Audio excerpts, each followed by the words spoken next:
કેરીઓ તોડવા ચડ્યો તો ભાગવાન દેખી ગયો, રાજ નાખે હેઠો ઉતર, એટલે તારા બાપ ને બોલાયા હોય કે ગામમાં જવાની જરૂર નથી હોય, એટલે આંબાને તકલી ડાયરે છો બે હોપીને જ આવ્યા.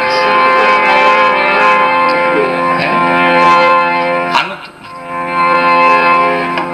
દુઃખે શું હોય, સંસ્કાર હોય એ તો માવતર ના હોય.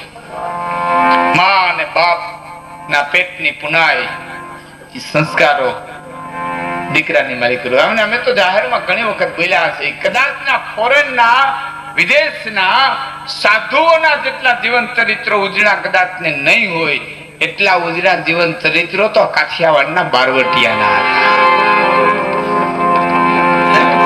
18 વર્ષની દીકરી આમ ગાયું ચારતી હતી અને જોગીદાસ આપવા નીકળ્યા એટલે પૂછ્યું તું, બેટા એકલી છો, કોઈ ભેળું નથી? કે ના એકલી જ છું. ગાયું ચારસ? કે હા ગાયું ચારસ. વગડામાં કોઈ માણા નથી છતાં દીકરી તું જુવાન છો, તને બીક નથી લાગતી? અને તેદી આર્ય નારી 18 વર્ષની દીકરી એટલું બોલી હતી કે અમારા જોગીદાસ આપાના 12 વર્ષ હાલે છે ત્યાં સુધી કેની તાકાત છે કે અમારા સામું જોઈ શકે, અમારા સામે નજર નાખે.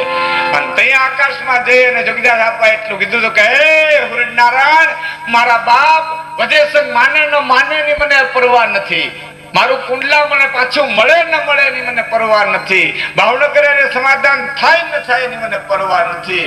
પણ 18 વર્ષની દીકરીઓના હયાની માલિકો અમારા પ્રત્યેનો જે વિશ્વાસ છે એ વિશ્વાસને તો કાયમી માટે અખંડ રાખે છે. આજે અસ્મિતા હતી. ભાવનગરની વાત આવી, વચ્ચે વાત કરી દઉં. ભાવનગરના જિલ્લા પંચાયતની માલિકો પટાવાળાની નોકરી કરનારા વ્યક્તિ એમ કેતો હોય કે મારા 2 હાથ ફેલાવું તો ખુદાઈ તારી દૂર નથી. જિલ્લા પંચાયતમાં ભાવનગરની અંદર આજે રખૈયા એક પટાવાળાની નોકરી કરનારો વ્યક્તિ એમ કેતો હોય કે મારા 2 હાથ ફેલાવું તો ખુદાઈ તારી દૂર નથી, પણ હું માગું અને તું આપી દે વાત મને મંજૂર નથી. કેટલી તાકાત! આ ભાવનગરના સ્ટેજ માથે જેથી એક નાટક આવેલું, મૂળજી મારવાડી કાઠિયાવાડી કબૂતર, આસાર મૂળજી આસારામની કંપની હાલતી, વડીલોને ખબર હશે. અને મોહન મારવાડી આ બે ઉપજેથી ભરતરી બની અને સ્ટેજ માંથી આવ્યો અને ભાવનગર મહારાજ કૃષ્ણસિંહજી નાટક જોવે અને ખુશ થયા. વાહ મોહન, વાહ મોહન, વાહ મોહન મારવાડી. એ ભરતના વેહ ઉપર ખુશ થયા એટલે પગમાંથી તોડો કાઢી હોનાનો ઘા કર્યો, લે તારું ઇનામ. એટલે સ્ટેજના ખૂણે આવીને કીધું, માફ કરજો મહારાજ. કે કેમ? કે તમારું ઇનામ નહીં લઈ શકું. કારણ શું? કે તમે 1800 પાદરના ધણી છો, 98 લાખ મારવાનો ધણી ભરતરી છો, તમારું દાન લઉં ને તો વેહ ભેજવો ન કહેવાય, લઈ જવો કહેવાય. કૃષ્ણ પાત્ર પહેરીને પાછો ઉભો કેતો હોય, દેતા જાય જવું, દેતા જાય. તું તો માઇકમાં ભેટિયા માગશે, આ મોરલી, આ પીતાંબર, આની તો કઈ કીધું નહીં, આની તો કઈ નહીં, તારી તો કઈ ન હોય તો. હું કોણ છું? મારી મા કોણ છે? મારો બાપ કોણ છે?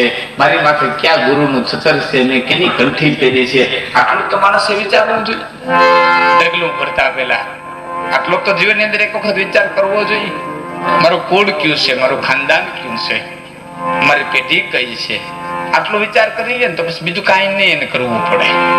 બહુ શાસ્ત્રો નહીં વાંચવા પડે. તો સવારે ઉઠીને એક વખત આટલો વિચાર કરીએ તો આજે અસ્મિતા, આજે આપણી ખુમારી ને એટલે તો આ ધરતી માં કહે છે.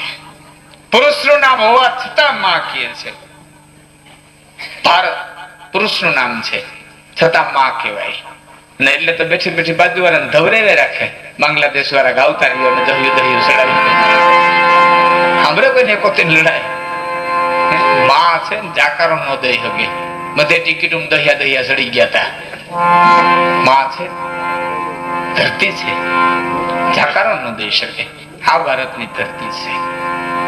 ખેડૂતના દીકરાએ બરોબર આમ ગાડું પટમાં ઉતાર્યું, હામો કરાર તળ વિચાર કર્યો કે બળદ પાછા પડે, કા ગાડું ભાંગે, કા ભર ઉછલી જાય. બે બળદિયામાં કરકામાં હાથ મૂકીને બાપો કીધું. બાપો કહેતા તો બે બળદિયા રૂંબાળો લઈને પડેલા સામે કાંઠે ચડી ગયા. ધતુરાના ફૂલ જેવા ફોઈના થઈ ગયા, મંડા આફવા. ધરમાં ગાડો ઉભો રાખીને ખેડૂત દીકરો પાણી પીવા ઉતર્યો, બાજુમાં રખડતો રખડતો ક્યાંકથી ગધેડો આવ્યો. એને બળદિયાને કીધું મરી જાઓ મરી. તમારો બાપ એટલો ભાર લઈને ચડાય કે તો કે એકાદો ઉલાળો મારો. ગરેડતો જાય નદીમાં, ભરતા ભૂલી જાય કે ઉલાળો મરાય કે આ મારી માથે કુંભારે દાયરા કરતા વધારે ઠામડા ભીરાન બંધાય, ઉલાળા મેરાય, એક આમ મેરો એક કામ મેરો, ઠામે ઠામ ફોડી નાખ્યું. તેદીનો ભરતો નથી, આપણે મોકરા ફરીએ. ઉલાળા મારો. તેથી ગાયોના ગોઠલાએ કીધું તો ગધા તારાથી ઉલાળા મરાય, અમારાથી ઉલાળા ન મરાય. તારાથી ઉલાળા મરાય, અમારાથી ન મરાય. કે કેમ કે તારી મામા ને અમારી મામા ફેર છે. અમારી માને જગત માં કે, અમારી માને જગત પૂજે, અમારી માને જગત તાંડલો કરે, અમારી માને પૂછે જગત પાણી રેડે. અને તારી માં 70 વર્ષની ગધેડી થઈ અને પછી કોઈ સાંડલો કર્યો. ચોરે બેઠો બેઠો નૌકા કરી રમે રાખે. ભાભલાવ ને એમ થયું કે આખો દી નૌકા કરી રમે ને હાલો ને માવતર ઠપકો દી બીજા ગામના છોકરાને બગાડતો આ રહે. 3-4 ભાભલા ઉપડ્યા, ખંભે પસડિયું નાખીને દિલ્હી સુધી ગયા. દિલ્હી પગ નો દઈ શીખા, કારણ જે છોકરો નૌકા કરી રમતો હતો ને માવતર ઠપકો દેવા ગયા તો ઓસરીને પેરે બેઠા બેઠા માન બાપો બે ઇષ્ટો રમતા હતા. ઓલા હાઈલા પાછા ઘાલો જેના માવતર આખો દી બેઠા બેઠા ઇષ્ટો રમતા હોય એના છોકરા ભરત ભરે ભલે ભરે ભલે કાકરિયું માંડે માંડવા. આમાં શું કાઢી લેવાનું હોય, આખે આખા કાણવા દઈ જાવ હોય. દાદવું, ઝાલવી, ખગારી, ધર આ બધા તો સતરી વટે થાય, લોહીના સંસ્કારે થાય. માવતરના આપેલા આ બધા સંસ્કારો છે ત્યારે બાળકોની માલિકુર આવે. ઉતાવળી નો તહેવાર, હાથમાં વાટકો, છોકરો દાડિયા ખાતો તો બાજુવાળાનો છોકરો આવ્યો એટલે પોતાના વાટકામાંથી દાડિયા મુઠ્ઠી ભરીને બાજુવાળાના છોકરાને દીધી. એ બાજુવાળાના છોકરાને દાડિયા દીધા ને જનેતા દેખી ગઈ. એ માંડલા પાડાને ઢળડી રહોડામાં લઈ ગઈ. પછી ગરદાવાળીઓ શરૂ કરી. દેશ મરી ગયા, દેશ કોઈને કઈ દઈશ. છોકરો રાડું નાખે, એમાં હવે હું કોઈને કઈ નહીં દઉં. એમ જેટલા ભરે આપે આપે મરી ગયા આપે. છોકરો કારી વરાય હું નાખે, એમાં હવે હું કોઈને કઈ ન દઉં. વિચારો છે મારી મારી ના પડતા શીખવી હોય. મોટો થયા પછી 5 રૂપિયા કાઢીને દેવા આવે ખરો. બચપન થી બે હારી માં જેટલું શીખવાડે એટલું બાળક શીખે.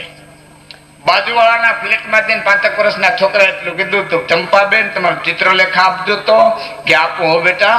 કોણે કીધું? કે મારા મમ્મીએ કીધું. કે આપો હો. તારા મમ્મીએ બીજું કઈ કીધું? કે અમારા મમ્મીએ એમ કીધું ચંપા ચીબલી નો દે ને તો મંજુલા ત્યાંથી લેવજે. બોલો, માએ શીખવાડ્યું બીજા કોઈ? સંસ્કાર તો માં પાડે, માવતર પાડે. છોકરો